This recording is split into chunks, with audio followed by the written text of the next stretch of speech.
Hello students, today in this video I shall be discussing here about the balancing of a chemical equation. See, a chemical equation need to balance to satisfy the law of conservation of mass. Now here see how to balance a chemical equation. In class 10 the method whatever is given, that is the heat and trial method. And after that, I shall discuss today the types of chemical reaction taking place in our surroundings. So let us take an example of the heat and trial method. See, I am writing here one unbalanced chemical equation. MnO2 reacting with the HCl, and it will be giving here the MnCl2 plus Cl2 plus H2. Now here see, in balancing what you have to do, in both the sides, the number of atoms are equal, that you have to balance. Means you have to equalize the number of atoms in both the sides. Here how many manganese is there? One manganese. And here how many manganese? One. So manganese is balanced. Now, if we consider the oxygen in this side, how many oxygen atoms is there? Two oxygen. And here how many oxygen? One. So before water, if you place two, then it will be two oxygen because two molecules of water it will be two oxygen. Now the thing is that here you can see that the hydrogen how many? Each and every atom you have to observe. One hydrogen atom is there, and then how many hydrogen? So total two molecule of H2O means total 2 into 2, 4 hydrogen atom. But here one. So hydrogen is not balanced. So let us put 4H. Then what is coming? The hydrogen become balanced both the sides. Now chlorine if you count, 4H means 4 chlorine, and here 2 chlorine, another 2 chlorine here, total 4. So all the atoms are balanced, and after balancing the chemical equation, you can rewrite the equation by writing all the coefficient before it, 4HCl, then it will be equal to replace this equal means arrow sign by the equal sign, and it will be here MnCl2 plus Cl2 plus 2H2. So this is the heat and trial method for balancing a chemical equation. Now, if we consider another equation to be balanced, ApSO2, and if it is heated, then it will be giving here what? Ap2O3 plus SO2 plus SO3. Now here, how many iron atom is present? One iron. And here how many iron atom? Two. So let us see, to balance it, we have to multiply 2 here. Then iron will be balanced. Now here see, how many sulfur atom is there? 2 sulfur atom. And how many sulfur atom this side? 2 sulfur atom. That is also balanced. Now only atom oxygen left here. So 2 into 4, total 8 oxygen atom. Here 3 oxygen, 2 oxygen and 3 oxygen. Total how many oxygen atom is coming? Total 8 oxygen atoms are coming. Now see this one, see 2 ApSO4, it will be equal to Ap2O3 plus SO2 and SO2, that is the balanced chemical equation. Now after balancing it, rewrite the equation by equal sign, then it will be what? Ap2O3 plus SO2 plus SO3. That would be a balanced chemical equation. In this way, in heat and trial method, we can balance a chemical equation. Now, how many type of chemical reactions are there? Type of chemical reactions are there that we have to read.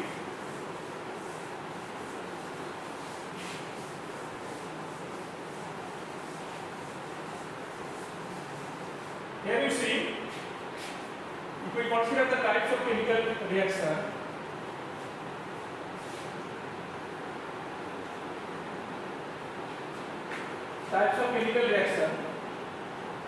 number 1, that would be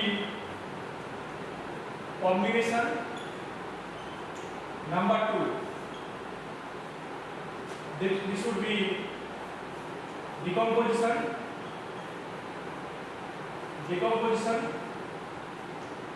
Number 3, there may be another type you can consider exothermic and endothermic reaction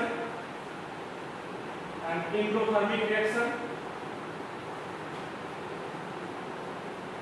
Then there may be another type, displacement,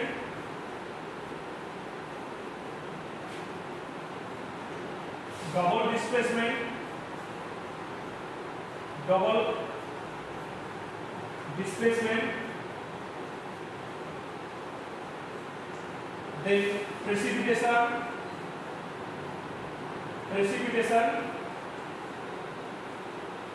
afterward you can write here another type, that is the redox reaction.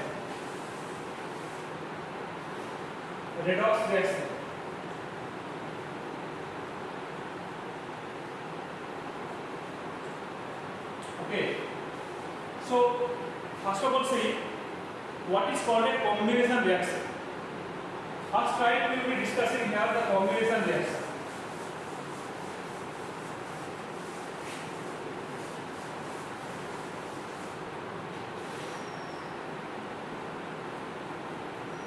Combination reaction.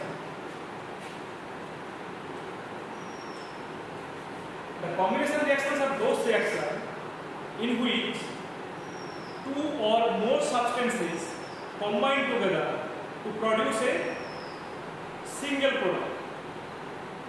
Two substances they will combine together to form a single product. Suppose see at the simple one reaction writing here H2 plus O2. It will be giving here H2. So that is a combination reaction. Similarly, hydrogen plus O2. When it will combine, then it will give what? So that is also a combination reaction. Now, one of the main characteristics of the combination reaction is that combination reaction produces heat. Means when combination reaction occurs, a heat is produced. How? CO, if it react with the water, it will be giving here the CO is equal to. So you know that this is a combination reaction which produces a large amount of heat. Now the question is that why combination reaction produces heat? In combination reaction what happens? The two substances or more substances they combine together to form a single product. That means a new chemical bond is formed. A new chemical bond is formed so that it produces a heat. And our new chemical bond occurs with the release of energy. And as a result, the combination reactions are exothermic. Here see this is known as the quicklime. When it is added to the water, it produces CO2 is equal to. And you know this quicklime is used for whitewashing the building. How? See that if we dissolve quicklime in water, then it will produce a CO2 that is a slate line. Now, when this slate line is painted with the wall, painted on the wall, that's slate line. What it will do? It will react with the carbon dioxide, and it will be giving here the CaCO3 plus water. And after 2-3 days, due to the formation of the CaCO3, it gives a shiny appearance. That's why the whitewashing the building, the substance is used to the CO. There is an anesthetic question, you know, that the calcium oxide, see, a solution of a substance X is used for whitewashing the building. The substance X will be the CO, and the reaction with the water of X will be CO plus H2, it will be CO equal to and heat.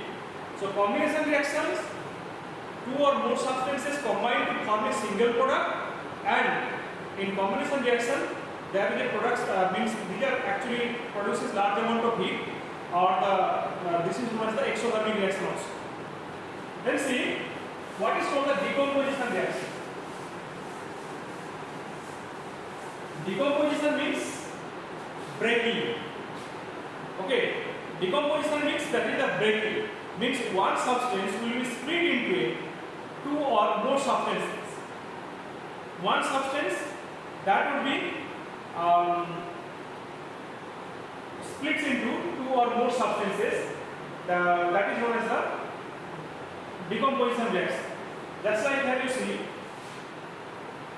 if we consider here the lead nitrate PbNO3. If you heat this one, then it will produce here the PbO, orange color PbO, NO2, brown NO2 gas, and oxygen.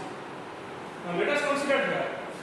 See, the decomposition reactions are exactly opposite to that of the combination. In combination, what happens? In combination, the substance combine to form a single product, and here a single product combines to splits into two or more substances. Now, in this decomposition reaction, see, the decomposition are of three types. One is called the thermal decomposition, another is called photochemical decomposition, thermal decomposition, photochemical decomposition,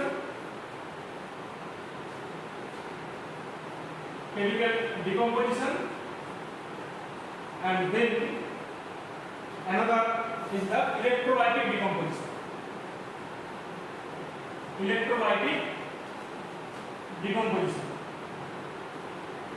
Okay. So, what is the thermal decomposition reaction? Thermal decomposition means heat.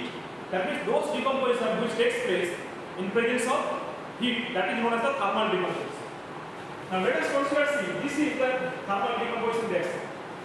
When white lead nitrate is heated strongly, then it produces the orange lead monoxide and a brown fumes of nitrogen dioxide and oxygen. So that is a thermal example of a thermal decomposition reaction. Now another thermal decomposition reaction you have to read here. The heating of ferrous sulfate, FeSO4, which is actually green in color or light green in color. Then if it is heated here, what it will be giving? It will be giving here the Fe2O3 plus brown Fe2O3 plus two gases which are made like a burning sulfur, SO2 and SO3, sulfur dioxide will be formed. So this is the example of the thermal decomposition reaction. These are the two examples of well-known example of thermal decomposition reaction. Then photochemical decomposition reaction means, actually photo means light. That means those decomposition which occurs in presence of light, they are known as photochemical decomposition reaction.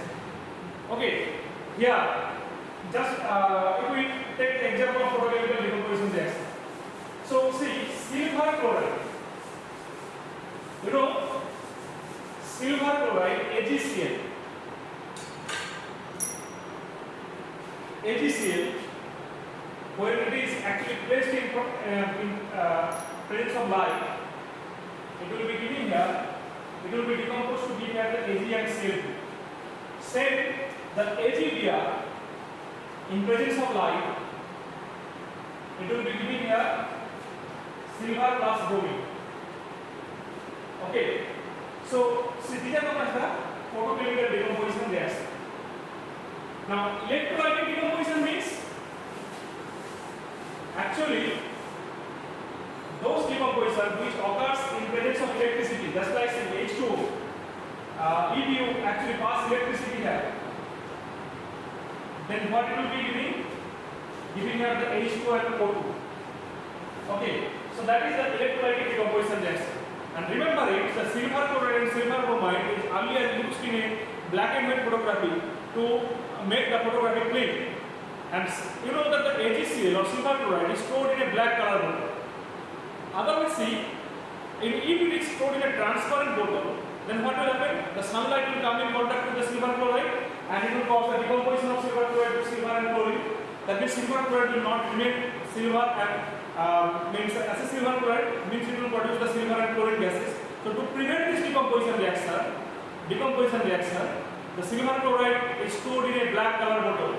And similarly, you know that the hydrogen peroxide, H2O2, it is also stored in a colored bottle because H2O2 also undergo decomposition reaction in presence of light. So, decomposition reaction means to prevent the decomposition, the H2O2 is stored in a colored bottle. Okay, so these are about the decomposition reaction. And another category we have said that the exothermic and endothermic. What is called the exothermic reaction that exothermic means those reactions which occurs, which produces some heat. Just like see the example whatever I have given, that the calcium oxide with the water, that is an exothermic reaction. Similarly, the endothermic means those reactions which absorbs heat, that is known as the endothermic reaction. Okay. Now, here see the respiration, that is also an exothermic. In respiration, what happens? That the glucose combined with the oxygen to give carbon dioxide and water, and side by side it produces some energy.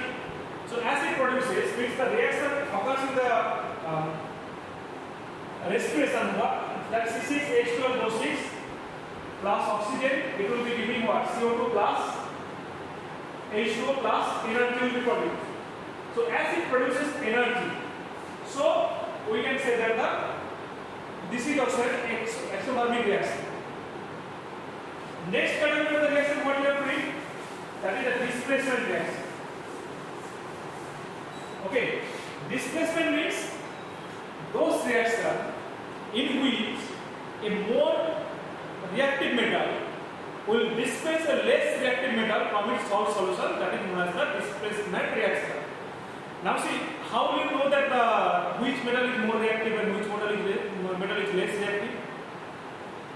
So activity series is given in the NCERT book, metal activity series. From there, the topmost part of the activity series, the metals are more reactive. Okay, so according to that, the potassium is at the top, then sodium. So potassium is more reactive than sodium like that. So here you see, if I consider, means what I have said, that the displacement reaction means those reactions in which a more reactive metal displaces a less reactive metal from its salt solution is known as the displacement reaction. Let us consider an example. We know that zinc is more reactive than copper. So zinc, it will be reacting with the copper sulfate, aqueous solution of copper sulfate, to yield ZnHO plus Cu. Here you see the zinc is more reactive than copper, so zinc displaces copper from its salt solution and it produces zinc sulfate plus copper. So this is known as the displacement reaction. Okay, so this is known as the displacement reaction. So today in this video, up to this, another video will be made for this chapter, and that part of the video will be discussing there about double displacement reaction, precipitation reaction, and then the redox reaction, and application of the redox reaction in our everyday life. That's all. Thank you.